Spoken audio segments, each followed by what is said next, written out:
مولاي صل وسلم دائما أبدا على حبيبك خير خلق كلهم مولاي صل وسلم دائما أبدا على حبيبك خير خلق كلهم حبيبك خير خلق كلهم. ناظرین السلام علیکم ورحمۃ اللہ وبرکاتہ. میں ہوں آپ کا میزبان انصار عزیز ندوی اور آپ میرے ساتھ فکر و خبر کا خصوصی پروگرام صدائے حرا دیکھ رہے ہیں. ناظرین الحمدللہ یہ صدائے حرا کی 48ویں قسط ہے. گزشتہ ہفتے آپ حضرات نے نماز کی فرضیت، اس کے طریقے اور پھر حضرت ابوذر رضی اللہ عنہ کے واقعے کو سنا تھا. اب آئیے اسی واقعے کو آگے بڑھاتے ہیں. یہ 1 ماہ تک زمزم کے پانی پر گزارا کرنے والے حضرت ابوذر رضی اللہ تعالیٰ عنہ پر حضرت علی ابن ابی طالب کی نظر پڑی رضی اللہ عنہ تو دیکھا کہ ایک پردے سے آدمی پتہ نہیں کس طرح گزارا کر رہا ہے. اس کو دیکھ کر وہ آگے بڑھے اور کہا کہ چلیے آپ ہمارے گھر چلیے. پھر وہ حضرت علی رضی اللہ تعالیٰ عنہ کے ساتھ ان کے گھر چلے گئے. وہاں پر ان کو کھانا کھلایا، مگر دونوں حضرات نے اپنا تعارف نہیں کروایا. ایک طرف حضرت ابوذر رضی اللہ عنہ ماحول کی دہشت کو دیکھتے ہوئے کچھ نہیں بتا رہے تھے، تو وہیں حضرت علی اپنی میزبانی کر رہے تھے اور نہیں بتا رہے تھے. دراصل کفار مکہ نے ایسا ماحول بنا دیا تھا اس زمانے میں یا ابتدائی اسلام میں، ممکن تھا کہ ایک دوسرے کی جاسوسی کر رہا ہو، ہر ایک دوسرے پر جاسوس ہونے کا اندازہ لگایا جاتا تھا. 3 دن تک یہی حال رہا.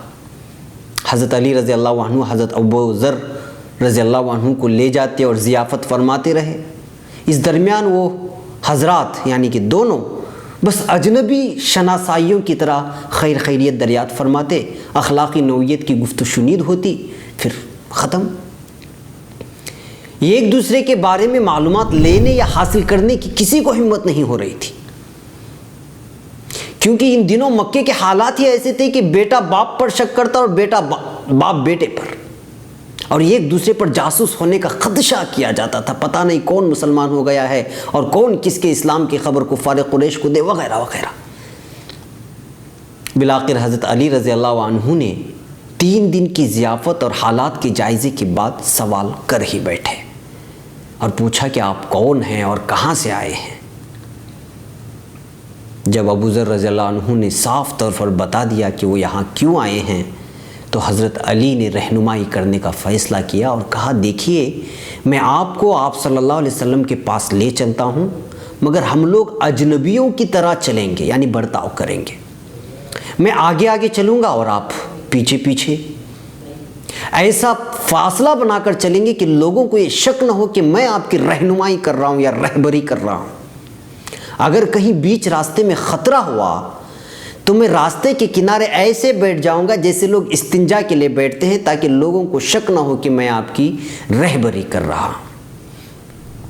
پھر اسی طرح یہ لوگ حضرت ارقم رضی اللہ عنہ کے گھر پہنچے.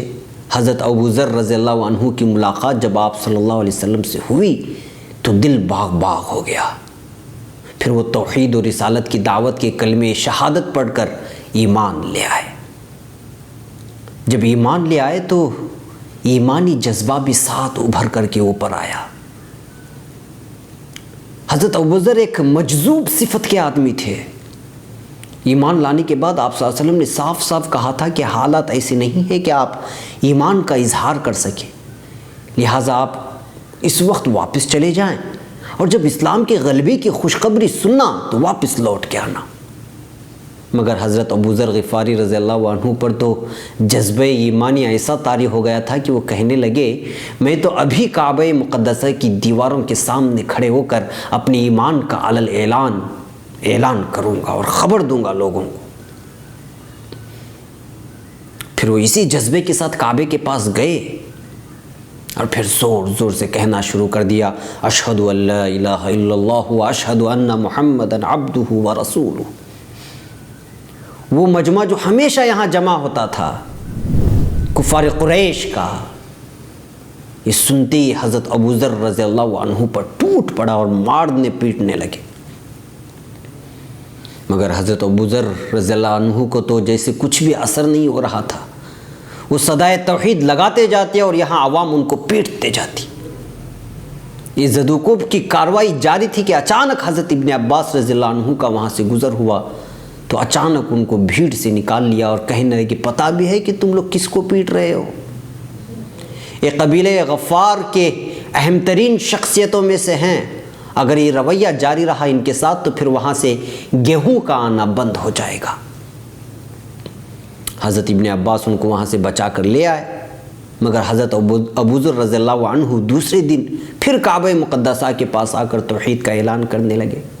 ایک بار پھر پیٹے گئے، دوبارہ حضرت عباس آئے اور بچا لیا، اور تیسرے دن بھی حضرت ابوذر رضی اللہ عنہ نے ایسا ہی کیا تو پھر عوام نے ان پر ٹوٹ پڑی اور پھر پیٹنا شروع کیا۔